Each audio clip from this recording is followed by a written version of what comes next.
হে লোক সকল, জান্নাত কতই না সুন্দর, তার নিকটবর্তী হওয়া কতই না উত্তম।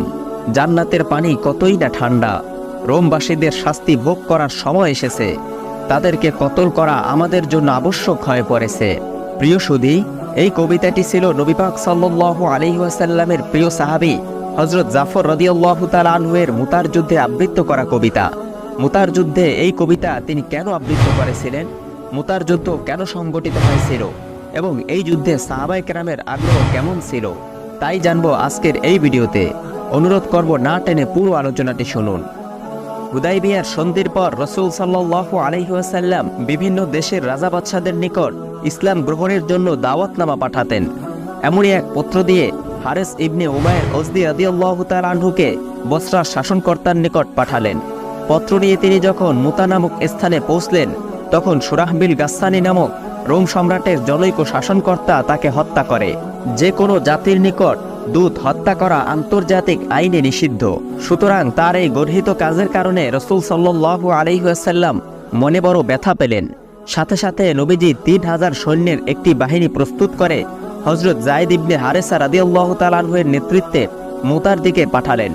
যাত্রাকালে রাসূল সাল্লাল্লাহু আলাইহি ওয়াসাল্লাম এই বলে ওসিয়ত করলেন, যদি এই যুদ্ধে যায়েদ শহীদ হয়ে যায় তবে জাফর ইবনে আবি তালিব যেন সেনাপতি নিযুক্ত হয়। তিনিও যদি শহীদ হয়ে যায় তবে আব্দুল্লাহ ইবনে রাওয়াহা যেন সেনাপতি নিযুক্ত হয়।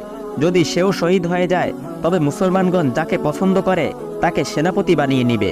রাসূল সাল্লাল্লাহু আলাইহি ওয়াসাল্লামের এই উক্তি শুনে জনৈক ইহুদি বলে উঠল, এই তিনজনই এই যুদ্ধে শহীদ হয়ে যাবে। কেননা আগেকার নবীদের এই ধরনের উক্তি দ্বারা এটাই উদ্দেশ্য হতো।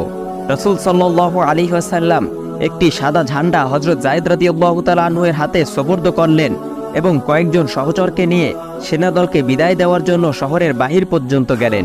বিদায় দানকারীগণ বিদায় জানিয়ে ফেরার সময় মুজাহিদদের জন্য দোয়া করলেন যে আল্লাহ পাক তোমাদেরকে সহি সালামতে ফিরিয়ে আনুন এবং যে কোনো প্রকার অমঙ্গল হতে হেফাজত করুন। প্রত্যুত্তরে হযরত আব্দুল্লাহ ইবনে রাওয়াহা রাদিয়াল্লাহু তাআলা আনহু ৩টি কবিতা পাঠ করলেন, যার অর্থ এই যে, আমি আমার প্রতিপালকের নিকট আমার পাপের জন্য ক্ষমা প্রার্থনা করছি এবং শহীদ হওয়ার আকাঙ্ক্ষা পোষণ করছি।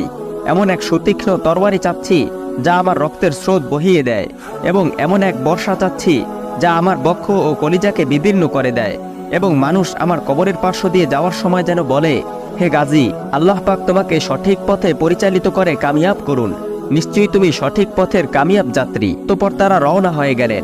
ওদিকে সুরাহবিল মুসলিম বাহিনীর অভিযানের সংবাদ পেয়ে ১,০০,০০০ সৈন্যের এক বিরাট বাহিনী নিয়ে যুদ্ধের জন্য প্রস্তুত হলো। এমনকি স্বয়ং রোম সম্রাট হেরাক্লিয়াস নিজেও ১,০০,০০০ খ্রিস্টান সৈন্য নিয়ে যুদ্ধের জন্য অগ্রসর হচ্ছে।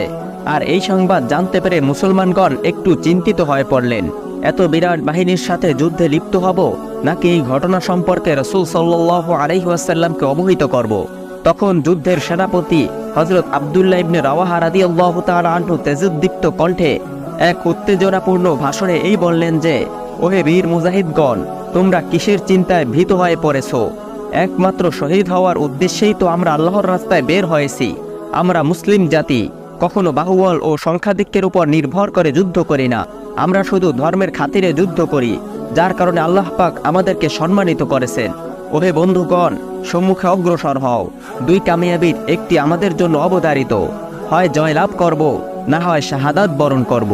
তার এই অনলবর্ষী বক্তৃতা শ্রবণ করে মুসলমানগণ বিপুল উৎসাহ উদ্দীপনার সাথে সম্মুখে অগ্রসর হলো এবং মুতায় পৌঁছে সাথে সাথেই যুদ্ধ আরম্ভ হয়ে গেল। হযরত যায়েদ রাদিয়াল্লাহু তাআলা আনহু পতাকা হাতে রণক্ষেত্রে উপস্থিত হলেন। উভয় পক্ষে তুমুল যুদ্ধ শুরু হয়ে গেল। খ্রিস্টান সেনাপতির ভাই নিহত হলো এবং স্বয়ং সেনাপতি ভয় পেয়ে পলায়ন করল, একটি দুর্গে আশ্রয় নিল এবং সম্রাটের নিকট সাহায্যের জন্য লোক পাঠালো। রোম সম্রাট এই খবর পেয়ে অতিরিক্ত আরও ২,০০,০০০ সৈন্য পাঠিয়ে দিল। প্রিয় সুধী, মুসলিম বাহিনী কিন্তু মাত্র ৩,০০০। এরপরে আবার ভীষণ যুদ্ধ শুরু হয়ে গেল।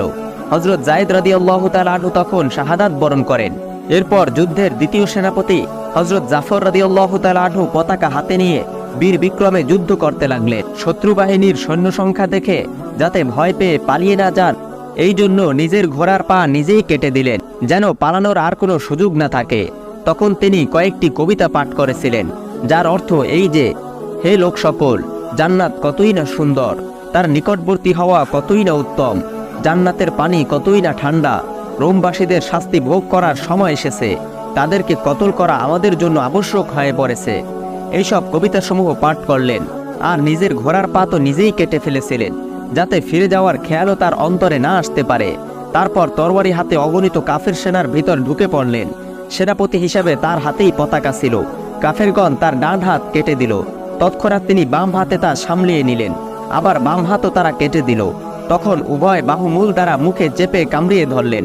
এমত অবস্থায় পিছন দিক থেকে শত্রুর আঘাতে তার দেহ দ্বিখণ্ডিত হয়ে মাটিতে পড়ে যায় এবং তিনি শহীদ হয়ে গেলেন।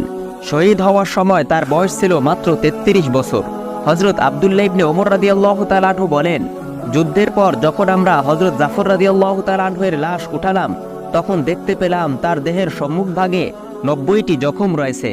তার শাহাদাতের পর লোকজন যুদ্ধের তৃতীয় সেনাপতি হযরত আব্দুল্লাহ ইবনে রাওয়াহা রাদিয়াল্লাহু তাআলা আনহুকে উচ্চস্বরে ডাকলেন। তিনি 3 দিন পর্যন্ত উপবাস থাকার কারণে সৈন্যদলের এক কোণে দাঁড়িয়ে এক টুকরো গোশত খাচ্ছিলেন।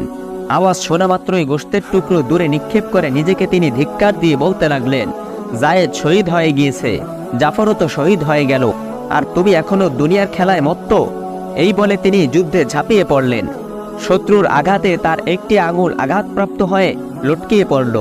হাতের মধ্যে ঝুলন্ত আঙুল থাকার কারণে তরবারি ধরতে তার অসুবিধা হচ্ছিল, আর এই অসুবিধা দেখে তিনি তার সেই আঙুলকে পায়ের নিচে চেপে ধরে টেনে ছিঁড়ে ফেললেন।